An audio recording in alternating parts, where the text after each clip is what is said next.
안녕하세요. 9월 18일 금요일 새벽 예배를 하나님께 올려드립니다. 기도하십니다. 예수님 감사합니다.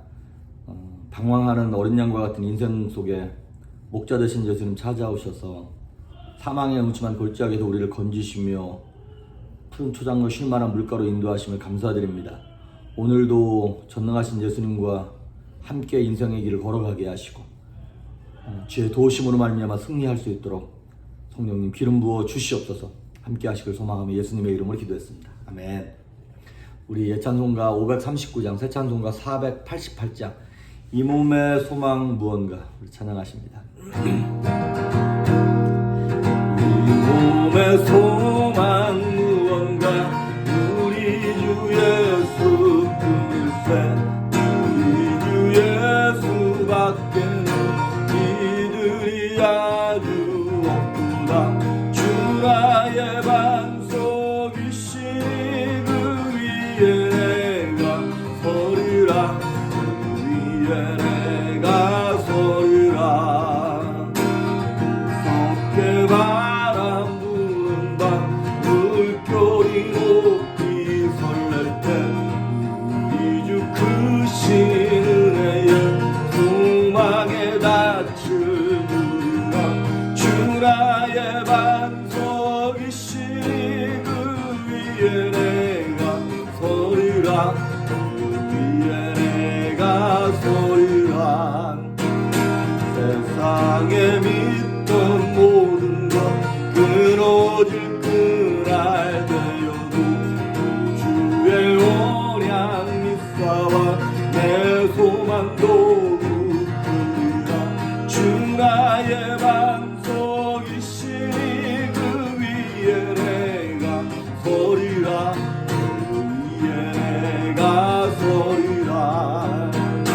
바라던 천국 올라가 하나님 앞에 배울 때 주의 의를 힘입어 어여치 바로 서리라. 주 나의 반석이시 그 위에 내가 서리라 그 위에 내가 서리라. 아멘. 오늘 우리에게 주시는 말씀은 마태복음 16장입니다. 마태복음 16장 18절에 있는 말씀 봉독해 올립니다. 또 내가 내게 이르노니 너는 베드로라. 내가 이 반석 위에 내 교회를 세우리니 음부의 권세가 이기지 못하리라. 아멘. 지난 한 달 반, 8월부터 시작했죠. 8월 첫 주부터 한 달 반 동안 기독교 기본교리에 대해서 쭉 나눴고요. 그리고 이번 주 월화수목 4일 동안 말씀과 성령의 교회라고 하는 이제 교회에 대한 그 말씀을 나누었습니다. 그러면서 이제 오늘이 마지막이에요. 기독교 기본교리 마지막인데 마지막이 하루가 딱 비더라고요. 이 책을 다 끝나면서.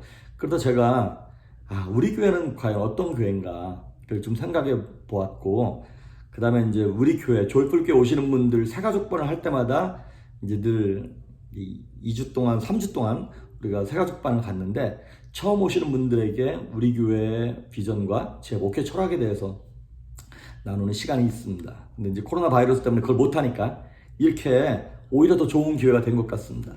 그래서 우리 교회에 대해서 한번 좀 보도록 하겠습니다. 아시다시피 그리고 다음 주 우리 월요일부터 다니엘 프로젝트 시작합니다. 여러분 기도해 주십시오. 이번 주일날부터 제가 3주 동안 다니엘 프로젝트에 대해서 도전이 되는 말씀을 전할 거고요. 다음 주 월요일부터 21일 동안 3주 동안 말씀을 그렇게 전하도록 하겠습니다. 교회, 이제 인생의 문제는 예수님 만나면 해결되죠. 그런데 신앙생활의 문제는 좋은 교회 만나면 해결됩니다. 그렇죠? 이민 오셔가지고 참 이렇게 어려움을 겪어도 좋은 교회 만나고 좋은 목사님 만나고 옆에 좋은 성도님들 만나면 인생이 좀 힘들고 어려워도 잘 견뎌내실 수가 있습니다. 그래서 저도 교회를 개척할 때 저는 무슨 엄청난 비전과 뭐 이런 걸 가지고 개척한 건 아니에요. 처음부터 되게 저는 소박했어요. 뭐였냐면 성도들이 좀 행복한 교회를 했으면 좋겠다. 성도들이 좀 편안하게 생각하고 즐거운 교회를 했으면 좋겠다라고 하는 그런 생각이 좀 있었습니다. 좀 안 싸우고 안 깨지고 서로 좀 물고 뜯고 하는 거 없이 그런 교회를 좀 했으면 좋겠다 싶어서 교회를 개척했습니다. 그래서 처음에 교회를 개척할 때 교회 이름을 정해야 되잖아요. 그래서 정말 저는 행복한 교회 그래가지고 해피처치라고 하려고 그랬어요. 근데 이제 그 당시에 제 남가주에 있던 교회 어떤 성도님이 식당을 하고 있었는데 그 분식집 이름이 해피 분식이어서 너무 그런 분위기 난다 그래서 이제 조이풀이라고 하는 즐겁고 행복한 그런 교회라고 하는 이름을 지었습니다. 자, 그런데 뭐 즐거운 교회든 거룩한 교회든 어떤 교회든 상관없이 예수님은 교회를 보면서 뭐라고 말씀하시냐면 내 교회라는 거예요. 교회는 그렇습니다. 사람이 주인이 되는 것이 아니라 예수님이 주인 되셔서 예수님의 뜻과 목적을 이루는 교회, 그것이 바로 교회의 온전한 목적이 되어야 되고 기능이 되어야 하는 것이죠. 그래서 저는 이제 교회를 개척하면서 어디에 중점을 둬야 하는가 라는 아주 큰 기둥을 3개를 처음부터 정했습니다. 사실은. 근데 처음부터 개척하기 전부터 그걸 정하고 있었던 건 아니었고요. 처음에는 그냥 단순하게 좋은 교회 만들어야지, 성도들이 행복한 교회를 만들어야지 이렇게 시작했다가 하나님 성도들을 불러주시고 1년이 지나고 2년이 지나면서 초창기에 딱 3개의 기둥이 확립이 되었어요. 그 3개가 무엇이냐면 예배, 젊은이, 선교, 예배, 청년, 선교. 이 3가지 기둥이 우리 교회의 근간이 되었습니다. 오늘 말씀이 조금 길어질 수 있습니다. 다른 날보다. 그래도 여러분 끝까지 잘 들으시길 바랍니다. 첫째, 이제 예배. 어떠한 교회든 예배는 가장 중요합니다. 모든 교회가 다 이거를 가장 중요한 첫 번째 프라이어리티에 올려놓습니다. 그러면 우리 교회라 그래서 다른 교회랑 뭐가 차별이 되고 엄청난 막 뭐가 있고 능력이 나타나고 뭐 그런 건 있는 건 아닙니다. 그냥 그저 똑같이 다른 교회랑 똑같이 열심을 내고 똑같이 최선을 다하는 것 뿐입니다. 그런데 한 가지 이것만큼은 양보할 수 없다 하는 기본 정신이 있습니다. 그것은 뭐냐면 모든 예배의 초점이 사람에게 가지 않고 하나님께 가야겠다. 이것이 그 예배를 중요하게 생각하는 우리 교회의 가장 핵심에 있는 부분입니다. 그래서 사람에게 이 초점이 가지 않게 하기 위하여 예배를 단순하게 만들었습니다. 아주 복잡하지 않고 너무 심플해가지고 인간이 개입할 수 있는 그거를 아주 최소화시키는데 목적을 이렇게 두었습니다. 그래서 이제 저희 조이풀교회 오셔서 예배 드리시는 분들은 예배가 되게 뭐랄까요, 이게 좀 파격이다. 그리고 이게 예배가 언제 시작하는 건지 잘 모르는 분들이 되게 많으세요. 무슨 얘기냐면 우리 교회는 일단 사회자가 없습니다. 그냥 자기 순서가 나오면 탁탁탁 나와가지고 소개하지 않고 쭉쭉 가는 거예요. 그러니까 사회자도 없고 예배 순서도 없고, 그러니까 뭐 장로교회처럼 자 묵도하심으로 예배를 시작하겠습니다 땡 종치면 성가대가 아멘 뭐 그러면서 막 하는 그런 것들이 하나도 없어요. 그러니까 일단 우리는 찬양팀이 찬양 시작하면 예배 시작하는 거예요. 그리고 저희 교회는 헌금 순서가 없습니다. 뭐 헌금위원이 나와서 뭐 가운 입고 헌금송을 하고 뭐 바구니 들렀다 이게 없어요. 그냥 마음에 미리 준비한 사람들, 본인이 하나님께 감사하고 하나님이 내 물질의 주인이다라고 고백하는 사람들은 그냥 예배 들어오시면서 본당 입구에 있는 헌금통에다가 누가 보는 것도 아니고 체크하는 것도 아니에요. 그냥 넣으시면 되는 거예요. 그래서 헌금 순서도 없고, 그리고 이제 우리 교회의 가장 큰 특징 중에 하나는 성가대가 없습니다. 처음에는 개척교회다 보니까 성가대할 인원이 없어서 안 만들기도 했겠지만 사실은 처음부터 초창기부터 이거는 좀 안 만들 수 있으면 안 만들어야겠다라고 하는 그러한 마음을 가지고 여기까지 온 거예요. 물론 아쉬운 부분도 없지 않아 있습니다. 성가대가 없음으로 말미암아. 사실 성가대가 잘만 운영되면 교회에 엄청난 뭐랄까요, 이게 하나님의 친위부대 같은 거예요. 되게 믿음 좋은 사람들이 일주일 내내 연습해서 막 마음을 다해서 목소리로 표정으로 막 예배 분위기를 끌어올리게 너무나 좋은 기관이 성가대입니다. 예배를 도울 수 있는 가장 큰 특공대와 같은 조직이 성가대입니다. 그런데 아시다시피 교회 안에서 가장 큰 골칫덩어리가 될 수 있는 가능성을 가진 것도 역시 성가대입니다. 여러분 교회에서 한번 보십시오. 가장 세력화, 힘을 갖고 자기들끼리 똘똘 뭉치기 가장 좋은 데가 바로 성가대예요. 그리고 성가대는 한 번 들어가면 안 나와. 보통 뭐 성가대 몇 년, 나 20년 했어. 그럼 옆에 계신 권사님이 나 40년 했어. 뭐 이렇게 말이 나오니까.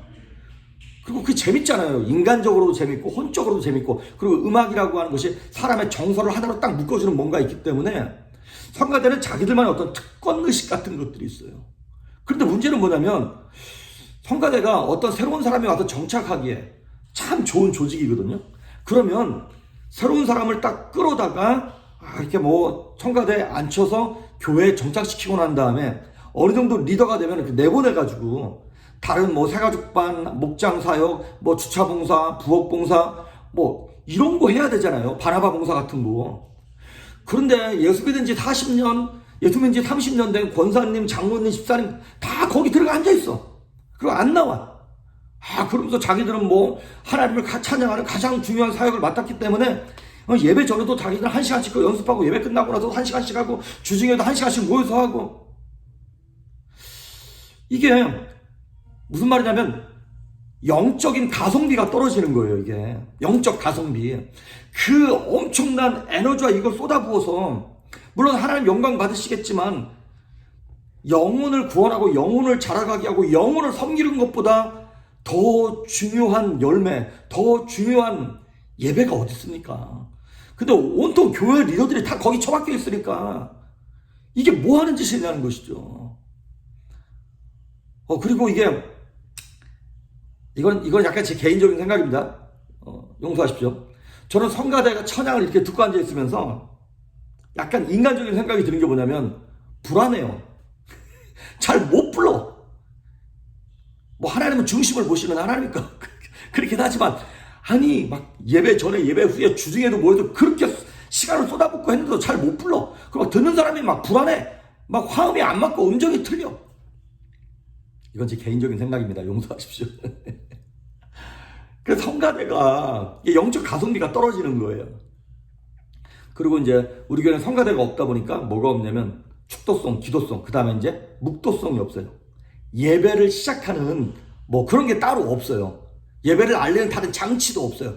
그러니까 찬양팀이 앞에 딱 서서 자, 우리 예배를 위해서 함께 통성을 기도합시다. 딱 그렇게 하면 예배 시작된 거예요.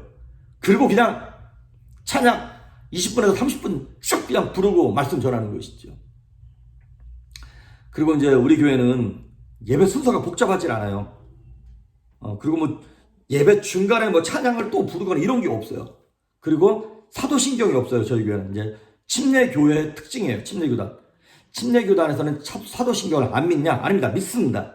그리고 또 고백합니다. 근데 우리 교회 같은 경우는 1년에 한 번 정도 송구영신 예배 같은 거 할 때 이런 거예요. 사도신경을 성경 맨 앞에 나온다 그래가지고 주기도, 예수님이 가르쳐주신 주기도문과 같이 동급으로 취급하는 분들이 계세요. 아닙니다. 주기도는 예수님이 친히 가르쳐주신 거고 성경에도 나오는 거예요. 하지만 사도신경은 말 그대로 크리드, 사도들이 고백감, 이단들이 하도 많이 나오니까 초대교회 당시에 야 우리 이거 신학으로 정립을 하자. 그래가지고 본인들이 성경에 나와 있는 신학을 정립을 해서 이거 우리 기도문으로 하자. 고백문으로 하자. 그래서 만든 것이 사도신경입니다. 그러니까 성경의 내용을 바탕으로 한 거지만 성경에 나와 있는 성경에 사도신경이 나와 있던가요? 그건 아니지 않습니까? 그래서 우리도 고백하고 믿긴 하지만 그거를 예배 순서에 주기도문처럼 그렇게 같은 레벨로 취급하지는 않는다는 것이죠. 그래서 우리 교회는 가능한 한 예배를 단순화시키는 거예요. 그래서 앞부분 찬양 20분에서 30분, 그 다음에 말씀 40분에서 50분, 그 다음에 이제 통성으로 기도하고 축도하고 그냥 끝나는 거예요. 특히 우리 교회는 이제 기도할 때 통성으로 기도하는 거 굉장히 중요하게 생각합니다. 그리고 금요일 날 한 달에 한 번씩 가는 금요 찬양 예배 같은 경우에는 손을 들고 주여 삼창을 하면서 옛날에 우리 한국 교회에서 되게 촌스럽게 여겼던 그런 기도원이나 부흥집회 같은 거 할 때 했던 그런 거를 잊지 않고 합니다. 왜냐하면 영적 야성을 살리기 위해서 그랬습니다. 너무나 샌님처럼 얌전하고 조용히 있다 보니까 소리내서 기도하는 훈련을 잃어버리는 성도들이 너무나 많은 거예요. 그래서 가능한 한 소리를 내서 통성으로 그렇게 기도하고 그 다음에 이제 찬양을 앞부분에 20분에 30분 정도 하는데 찬양이 굉장히 긴 편이에요. 그리고 찬양의 내용도 찬송가도 넣긴 하지만 복음성가라고 불려지는 CCM 계통의 찬양곡들을 많이 부릅니다. 사실 그거 하면서 성도님들 가운데 어려워하시고 불만을 표현하시는 분들도 종종 계세요. 따라하기 힘들다, 어렵다. 나처럼 나이 든 사람들은 이거 따라하기 힘들다. 몇몇 분들이 그런 분들이 계시지만 많이 양보해 주세요. 여러분, 왜 그러냐면 교회 문턱을 낮추기 위해서 그렇습니다. 여러분 아시다시피 이제 이쪽 그 실리콘밸리 산호세를 맨호세라 그러죠. 산호세를. 왜냐면 남성들이 많은 거예요. 이 IT 산업 때문에. 근데 남성들도 어떤 남성입니까? 예, 미혼 남성들, 청년 남성들이 진짜 많은 거예요. 청년 남성들과 또 자매들이 많은 거예요. 그런데 그 많은 청년들이 교회에 있는가요?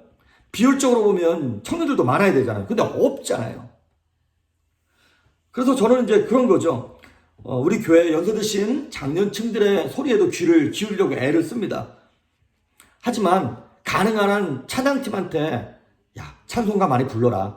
어른들이 힘들어한다. 이런 얘기를 가끔 하긴 하지만 10개를 드리면 1개 얘기합니다. 왜냐하면 너무 부담 갖지 말라고. 이런 것 같아요. 약간 죄송한 말씀이긴 하지만 장년들은 우리 조이풀 교회가 아니더라도 다른 교회 갈 곳이 많아요. 북가주에. 근데 젊은 사람들은 갈 만한 교회가 그렇게 많지 않습니다. 젊은 사람들이 모여있는 교회가 그렇게 많지 않아요. 자기들의 문화랑 맞고 자신들의 성향과 맞는 교회가 그렇게 많지 않습니다. 그러다 보니까 그 젊은 사람들을 교회로 끌어들이기 위하여 이거는 찬양을 뭐 빠른 곡을 하냐 느린 곡을 하냐 찬송가를 하냐 CCM을 하냐 이거는 진리에 관한 문제가 아니잖아요. 이거는 그냥 어떤 방법론에 관한 거다 보니까 가능한 한 젊은 사람들을 많이 불러들이기 위하여 예배를 간소화하고 그들의 성향에 맞게 가는 것이죠. 그래서 첫째는 예배, 두 번째가 이제 중점을 맞추는 것이 무엇이냐면 젊은이입니다. 청년들. 사실 우리 조이풀교회가 부흥이 시작되게 된 경위가 이 젊은 사람들을 통해서 시작된 것입니다. 처음에 교회를 개척했는데 생각보다 부흥이 안 되는 거예요. 그리고 처음에 이제 제가 남가주에서 목회를 이제 부사역자 생활을 오래 하다가 올라오면서 제가 그때까지 청년 사역을 오래 했거든요. 대학생 사역을. 그러면서 개척을 하러 올라오면서 이런 마음을 먹었어요. 이제 젊은이 사역은 안 한다. 뭐 헌금도 별로 안 하고 도움도 별로 안 되는 녀석들 이제 안 한다. 그리고 작년 사역 해야지. 그러고 올라왔는데 생각보다 부흥이 제 생각보다 안 되는 거예요. 그렇게 이제 2011년 2월 첫째 주에 개척을 했는데 뭐 깝깝한 거예요. 그러다가 5월 달이 됐는데 버클리에 있는 대학생 하나랑 연결이 되었어요. 남가주부터 알고 있던 신재우라고 하는 청년이 연결이 되면서 우리 교회 주일학교를 가르치기 시작했어요. 그러면서 그해 8월 말에 그러니까 개척한 지 이제 한 6달 된 거죠. 8월 말쯤 됐는데 또 제가 알고 있는 남가주에서 올라온 이제 은성 형제하고 김신이라고 하는 형제 이 두 명이 또 올라오면서 이 남자 형제 셋이서 이제 함께 딱 붙게 된 거예요. 그러면서 제가 9월 달부터 2011년 9월부터 버클리에 가가지고 성경 공부를 시작했어요. 그 4명 데리고 4명 5명 데리고 성경 공부를 시작했는데 진짜 하나님 은혜를 주시기 시작하는 거예요. 매 학기마다 이제 성경 공부 그룹이 더블로 늘어나기 시작하는 거예요. 그래서 보통 이제 지난 코로나 전까지만 해도 매주 수요일마다 제가 버클리를 가요. 매주 수요일마다 가가지고 전체 예배를 합니다. 보통 70명에서 80명이 평균 그렇게 이제 예배를 나옵니다. 뭐 등록 인원은 100명이 넘죠. 그러니까 버클리 안에 있는 한인 기독교 그룹 단체에서는 제일 컸어요. 근데 뭐 한인뿐만 아니라 제가 알기로는 뭐 다른 기독교 클럽이랑 비교해도 아마 우리 카리스마라고 우리가 얘기하는데 우리 단체가 제일 큰 걸로 제가 알고 있습니다. 그러니까 제가 매주 수요일마다 가서 예배를 하고 매주 토요일마다 아니면 금요일 저녁마다 가서 리더 성경 공부를 하는 거예요. 그래서 이 카리스마 대학부를 버클리에 클럽으로 등록을 시켰습니다. 그런데 이제 그 클럽으로 등록이 돼서 교실을 할당 받아가지고 거기서 예배를 드리는데 너무 크게 예배하거나 뭐 음악을 너무 크게 틀거나 그러면 이제 클럽을 취소하고 경고를 먹어요. 근데 우리는 찬양을 해야 되니까 기타를 치고 드럼을 치고 막 그래야 되니까 계속 경고 먹어가지고 쫓겨다니기도 하고 몰래 도망다니면서 막 그런 어려움들이 있었어요. 그럼에도 불구하고 거기다가 온 힘을 다 기울였어요. 매주 수요일마다 예배하고 토요일 아침마다 리더 성경 공부하고 목요일마다 자기들끼리 기도회 하고 매일 월요일부터 금요일까지 토요일까지인가 매일 아침마다 기도회를 하는 거예요. 자기들끼리 교실 하나를 빌려가지고 자기들끼리 기도회를 하고 월요일마다 리더 미팅을 하고 또 뭐 금요일 날은 교회 와서 금요 찬양 예배, 주일 날은 주일날. 그러니까 리더가 되면 대학부 리더가 되면 자기들끼리 이런 얘기를 해요. 자기는 UC 버클리를 다닌 게 아니라 카리스마를 다녔다고. 아주 그냥 그 안에서 엄청 우리가 예배를 뜨겁게 드리고 훈련하고 그리고 1년에 수련회를 4번에서 6번을 갑니다. 봄, 가을로. 그러니까 뭐 전체 수련회 봄, 가을 한 번씩 해서 2번 가고 전체 리더 수련회 2번 가고 그 다음에 MT 수련회 2번 가고 그래서 6번을 가는 거예요. 그러니까 하나님께서 수련회를 갈 때마다 막 청년들이 은사를 받고 방언을 하고 인생을 하나님 앞에 토해내고 하면서 막 역사가 일어나는 거예요. 그러면서 이 버클리 졸업생들이 늘어나기 시작하는 거예요. 처음에는 버클리를 졸업하고 난 다음에 막 한국으로 돌아가고 각자 집으로 돌아가더라고요. 근데 요즘에는 보통 한 해 여름에만 졸업생들이 약 20명 이상 나옵니다. 20명에서 25명씩 졸업을 하는 거예요. 그러면 그 20명 중에서 반은 한국으로 돌아가든지 다른 데로 가고 반 정도는 입후까지 남는 거예요. 여기에 이제 취직할 자리가 많다 보니까 아니면 또 교회 때문에 여기 남기도 하고 그러다 보니까 버클리 졸업한 학생들이 남으니까 그 청년들을 주축으로 이제 청년부가 생기기 시작하는 거예요. 카리스마를 대학부를 카리스마라 그러고 청년부를 이제 카이로스라 그래요. 그래서 카이로스가 일부러 억지로 만든 것이 아니라 자연스럽게 하나님께서 만들게 해주시는 거예요. 그리고 처음에 EM이 생길 때도 카리스마 졸업한 사람들 가운데 영어가 좀 편한 사람들이 EM으로 가면서 EM도 역시 그렇게 생기기 시작했고요. 그러니까 EM 청년들과 KM, 카이로스 청년들이 그 대학부 카리스마를 통해서 생겨나기 시작하는 것이죠. 그리고 지금 우리 교회 주일 출석 인원으로 보면 카이로스 청년부가 카리스마 대학부 인원보다 훨씬 많습니다. 그러니까 하나님께서 우리 교회 기둥이 되게 하시는 거예요. 그리고 제가 버클리 학생 때 이제 이 아이들을 가르칠 때 되게 강조하는 것이 뭐냐면 모이는 훈련하고 또 하나가 뭐냐면 헌금 설교를 굉장히 많이 합니다. 왜 헌금 설교를 하냐? 얘네들이 돈을 안 버니까 부담이 없어요. 그리고 11조 드리는 거 하고 그 다음에 제가 첫 월급 너희들 취직하걸랑 첫 월급을 무조건 하나님 앞에 한번 드려보라. 첫 월급 드리는 거는 평생에 한 번이지 않느냐. 이거를 막 설교를 해요. 애들이 엄청 은혜 받습니다. 자기들이 뭐 당장 헌금하는 거 아니니까 은혜 많이 받아요. 그런데 여러분 그러고 난 다음에 취직하고 난 다음에 정말 얘네들이 그렇게 합니다. 11조 드리는 거는 기본이고요. 첫 월급 가져오는 청년들 엄청 많습니다. 우리 교회. 그래서 그 청년들 그거 첫 월급 하나님께 드릴 때마다 제가 그 청년한테 전화해서 꼭 얘기하죠. 너희 부모님한테는 얘기하지 말아라. 부모님 시험 드신다. 여러분 이거 사람의 힘으로 가능한 겁니까? 자기들이 일해봐서 월급 타보면 알잖아. 이게 얼마나 소중한 건가. 근데 청년들은 드리는 거예요. 장년은 그렇게 못합니다. 은혜 받아도 그렇게 못해요. 막 은혜 받을 때 제정신이 아니잖아. 근데 은혜 받고 난 다음에 금방 제정신을 찾아요. 옆에서 와이프 잔소리하지 애들 보이지. 근데 청년들은 그게 아닌 거예요. 한번 은혜 받으면 일 저질러 버리는 것이죠. 여러분 제가 오늘 10분만 더 설교하겠습니다. 죄송합니다. 오늘 이게 우리 교회에 대한 새가족반이기 때문에 그렇습니다. 그래도 예를 들면 이제 대학부 청년들을 이렇게 훈련하는데 한 번은 여기 북가주 여기 회사에서 3개월 동안 여름 3개월 동안 인턴을 했더라고요. 그러고서 하나님께 헌금을 가져왔는데 대학생이 거의 9,000불인가 10,000불인가를 갖고 왔어요. 이게 뭐냐 그랬더니 3개월 동안 인턴하고 다 갖고 왔다는 거야. 진짜 그거 받으면서 막 울컥하더라고요. 그 친구가 뭘 몰라서 그런 거야 라고 어른들이 생각할 수 있겠지만 하나님께서 그 헌신을 얼마나 귀하게 받겠냐는 거예요. 그리고 그 친구가 4학년 졸업하고 난 다음에 여기 취직이 됐어요. 그리고 또 거의 10,000불 가까이 갖고 왔더라고. 이게 뭐냐 그랬더니 처음 취직을 해가지고 첫 월급하고 무슨 인센티브 받은 거 그거랑 뭐하고 해가지고 처음 거를 몽창 다 가져오는 거예요. 그러니까 제가 지금한테 말은 안 했지만 하나님 앞에 이렇게 기도할 수밖에 없어. 하나님 얘 어떡합니까? 얘 이거 나는 감당 못하겠습니다. 하나님이 얘 감당하셔야 됩니다. 그러니까 축복을 안 할래 안 할 수가 없는 거예요. 저들의 인생을 위해서 하나님 기억해 주십시오. 하나님이 저희들의 인생을 붙잡아 주십시오. 기도 안 할래 안 할 수가 없는 거예요. 그런데 여러분 그런 친구들 많습니다.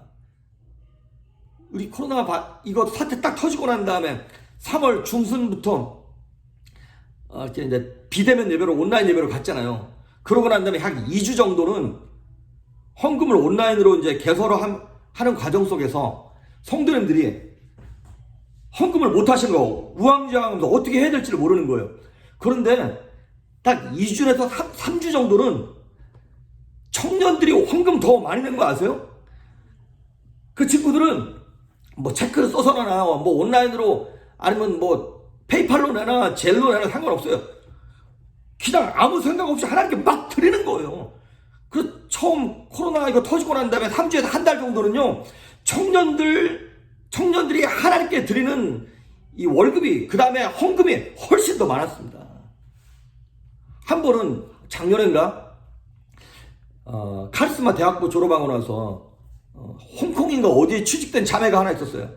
근데 그 자매가 취직됐다고 전화 왔더라고요. 그럼 목사님 한번 갈게요 그러더라고요. 그리고 뭐 홍콩에서 일하느라고 몇 달 동안 못 왔죠. 그리고 6개월인가 9개월인가 있다가 잠깐 휴가 얻어서 미국에 놀러 갔더라고요. 그리고 가서 헌금부터 하나 딱 내놓더라. 이게 뭐냐 그랬더니 자기가 6개월 전에 홍콩에 가서 받은 첫 월급이라는 거야. 그럼 이걸 캐시로 뽑았더라고. 생각해 보십시오. 그 젊은 애가 홍콩이 그 당시에 얼마나 쇼핑할 것도 많고 가지고 싶은 것도 많겠습니까? 근데 그 캐시로 뽑아놓고 6개월 동안 9개월 동안 이거 내가 미국에 가서 직접 하나님께 드려야지 그리고 갖고 있었던 거예요. 여러분 새벽 이슬 같은 젊은이들이 나옵니다. 우리가 볼 때 대학생들 청년들 세상도 잘 모르고 뭐 별것 아닌 것 같죠? 아닙니다. 그 친구들이 세상 뒤바꾸는 거예요. 100년 120년 전에 우리나라에 미국에서 전 세계에서 선교사들이 옵니다. 언더우드, 아펜셀러 뭐 이런 사람들 오잖아요. 그때 왔던 선교사들 다 20대 후반, 중후반, 30대 초반 젊은이들이 온 겁니다. 저 같은 나이 든 사람들이 온 게 아니라는 거예요. 그래서 여러분 앞으로 교회의 소망은 젊은이들한테 있습니다. 우리 교회 교육부에 있습니다. 중고등부 애들한테 있고 주일학교 애들한테 있고. 그래서 예배로 말미암아 젊은이들을 끌어당기고, 그리고 여러분 젊은이들을 대학 그 버클리 가가지고 한참 예배할 때는요, 한때는 제가 젊은이들 예배 설교만 1시간 20분씩 했습니다. 여러분 2013년 14년 막 그 당시 엄청 대학부 부흥될 때요, 설교를 1시간 넘게 했어요. 전체 예배 시간이 3시간이었어요. 근데요 정말 애들의 눈빛이 막 살아나고 꾸역꾸역 계속 몰려드는 거예요. 막 80명 90명 막 모여들기 시작하더라고요. 뭐 하니까 뭘 다른 프로그램 해서 한 게 아니에요. 말씀만 전했어요. 복음만 전했다니까요. 야 너네 그렇게 살면 안 된다. 거룩하게 살아야 된다. 예수님이 너희들을 사랑하신다. 이것만 전했는데 하나님 불러주신다니까요. 버클리를 나름 똑똑한 애들이잖아요. 잘난 놈들이잖아요. 그런데 그 잘난 놈들한테 이론적이고 어떤 그런 설교가 맥히는 게 아니라 그냥 단순하지만 무식하지만 예수 그리스도의 복음이 맥히는 거예요. 보니까.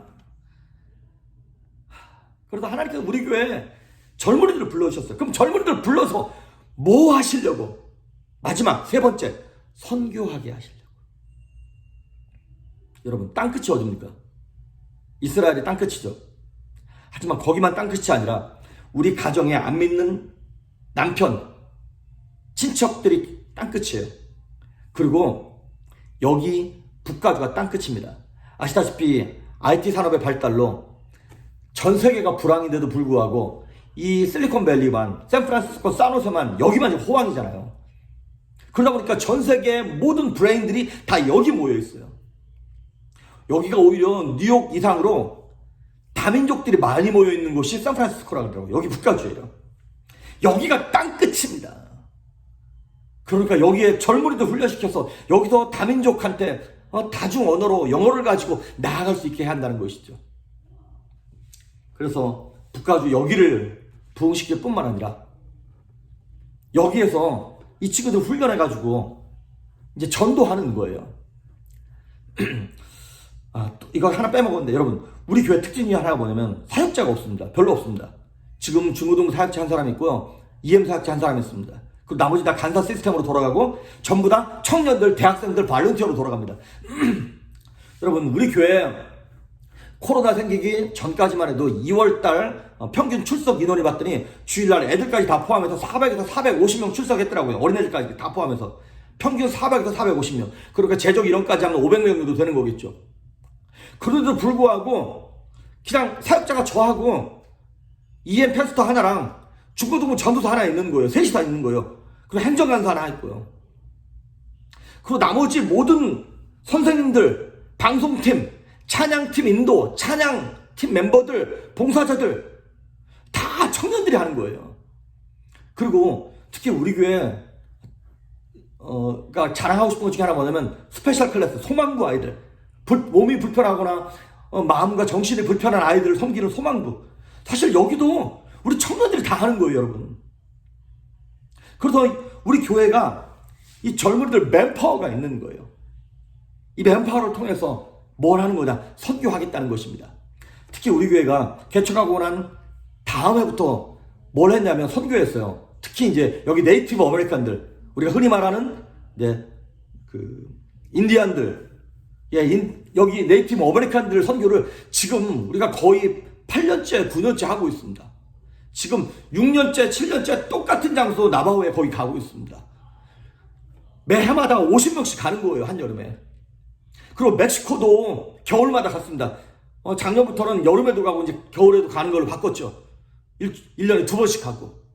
그리고 중국 사역도 계속 지금 가고 있고. 그리고 특히 요즘에 우리 하나님 우리에게 은혜를 주셔서 우리가 초점을 맞추고 있는 것이 뭐냐면 이 탈북사 사역들, 특히 한국에 있는 그 우리홈 선교라고 하는 그 너무나 좋은 조이 선교사님과 연결이 되면서 거기에 지금 우리 교회 간사하던 해밍 간사를 거기에 선교사로 지금 내보내겠습니다. 파트타임 선교사로 내보냈습니다. 거기도 얼마나 기쁘게 사역하는지 몰라요. 거기 탈북한 우리 자매들, 너무나 사랑스러운 자매들, 우리가 꼭 부모처럼 거기를 위해서 기도하면서 우리 교회가 서포트하고 있습니다. 그리고 앞으로도 하나님께 은혜 주시면, 감동 주시면 뭐 어떤 지역으로, 어떤 곳으로 더 넓혀갈지 모르겠지만 이 선교를 통해서 우리에게 주신 은혜를 나눌 생각입니다. 그리고 마지막으로 우리 교회가 꿈꾸는 사역이 2가지가 있습니다. 이건 제 개인적으로 기도하는 겁니다. 뭐냐면 하나는 노년 사역입니다. 그러니까 노인 사역.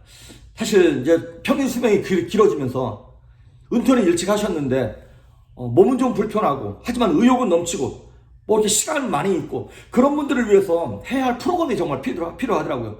근데 우리 교회 젊은이들이 많잖아요. 그러니까 어른들을 섬길 수 있는 무슨 그런 프로그램들을 나중에 좀 만들었으면 좋겠어요. 노년 사역. 그다음 또 하나는 스페셜 클래스, 스페셜 미니스트리. 특히 이제 어떤 몸의 지체보다도 정신적인 마음의 장애가 있는, 자폐나 발달 장애 있는 그런 학교 같은 걸 만들고 싶어요. 사실 그 부모들이 그 아이들 때문에 한시도 눈을 떼지 못하고 마음이 안정되지 못하고 쉼을 못 얻는 거예요. 근데 우리 교회에 하나님께 물질을 부어주시고 또 젊은 사역들이 있고 사람들이 있고 그럼 그걸 할 수 있다고 저는 믿어요. 이 2가지 사역을 능력 있게 좀 했으면 싶은 마음이 저한테는 있습니다. 그래서 제가 하나님께 늘 구하는 것이 있어요. 4개를 구하고 있습니다. 아침마다 제가 동서남북 사방을 보면서 이렇게 기도해요. 눈을 들어 사방을 보라. 무리가 다 보여. 4개로 오느니라. 하나님, 영혼과 리더들과 청년들과 물질을 내게 주십시오. 하나님, 영혼과 리더와 청년과 물질을 우리 교회에 보내주십시오. 이거 제가 매일 아침마다 기도하고 있습니다. 제가 리더들을 보내달라고 기도하는 이유는 하나님의 일이 할 게 많다 보니까 언제 처음부터 훈련해서 그걸 하냔 말이죠. 이사 오게 하든 어떻게 불러주시든 리더들도 보내달라고 함께 기도하고 있습니다. 그리고 지금도 젊은 사람들 보내달라고 기도하고 있습니다. 그리고 사람만 오면 안 되잖아요. 돈도 와야 되잖아요. 사람이 오면 돈도 오게 되어 있습니다. 그래서 보내달라고 하나님 허튼 곳에 안 쓰겠습니다. 주의 나라와 영광을 위해서 쓰겠습니다. 제가 이들 기도하고 있는 것입니다. 저는 교회에 내가 이 교회에 뼈를 묻겠다. 저는 이런 분들이 제일 겁나요. 뼈를 묻는 분이 필요한 것이 아니라 하나님의 감동을 받은 사람이 필요한 것입니다. 하나님의 일에 마음 있는 사람이 필요한 것입니다. 그래서 하나님의 일에 마음 있는 사람이 자기 시간 내고 자기 물질 드리는 거예요. 제가 여러분 작정 헌금하십시오 이런다고 헌금하는 거 아니잖아요. 마음이 감동되면 하나님께 드리는 거예요. 그래서 예수님이 주인 되는 거예요. 그래서 저는 처음에 개척할 때는 교회 개척한 지 7년쯤 되면 안수집단을 세워야겠다 이런 생각을 했어요. 안수집단 권사를 임직하려고 그랬어요. 근데 안 하기로 했어요. 나중에 기회가 되면 하나님이 감동 주시면 명령하시면 할 거예요. 그런데 장로님을 안 세워도, 우리 침례교회니까 아니니까 장로님을 안 세우지만 안수집사님을 안 세워도, 권사님을 안 세워도 너무나 열심히 하시는 거예요. 너무나 전심으로 하나님의 일에 열심 내고 정말 말 만들어내지 않고 있는 자리에서 기도하면서 그만 교회를 사랑하고 목사를 사랑하고 성도를 사랑하면서 온 교회가 어린아이부터 작년에 이르기까지 한마음대로 그 일을 감당하시더라고요. 너무너무 감사하고 너무너무 감격이에요. 이걸 생각할 때마다 아침마다 눈물이 나요. 감사해서 너무나 감격해서. 저는 이렇게 생각합니다. 우리 졸풀교회는 지금보다 10년 후가 더 소망 있는 교회라고. 지금보다 앞으로가 더 소망 있는 교회라고. 왜? 예수님이 주인 되는 교회니까. 저는 그렇게 생각해요. 이 코로나 사태 끝나면 우리 교회는 더 부흥될 거라고. 우리 교회는 폭발적으로 늘어날 거라고. 그래서 목사가 주인 되는 교회가 아니라, 성도가 주인 되는 교회가 아니라 예수님이 주인 되셔서 예수님이 이끌어 가시고 예수님 기뻐하시는 사역을 감당하는 교회가 될 수 있기를 주님의 이름으로 축복합니다. 기도하십니다. 예수님 감사합니다. 부족한 목사와 연약한 성도를 통하여서 주님의 몸된 교회를 이끌어 가시고 만들어 가신 하나님. 그 한 사람이 1000명을, 그 작은 자가 강국을 이룰 것이라고 우리에게 약속하시고 말씀하셨습니다. 우린 약하지만 예수님은 완전하시고 전능하시오니 우리와 함께 하셔서 우리를 살리시며 우리를 사용하시고 우리 조이풀교회를 통하여 이 땅의 빛과 소금으로 주님의 영광을 드러낼 수 있도록 은혜를 베풀어 주시옵소서. 이 모든 일에 우리로 하여금 쓰임받게 하심을 감사드리며 예수님의 이름으로 기도했습니다. 아멘.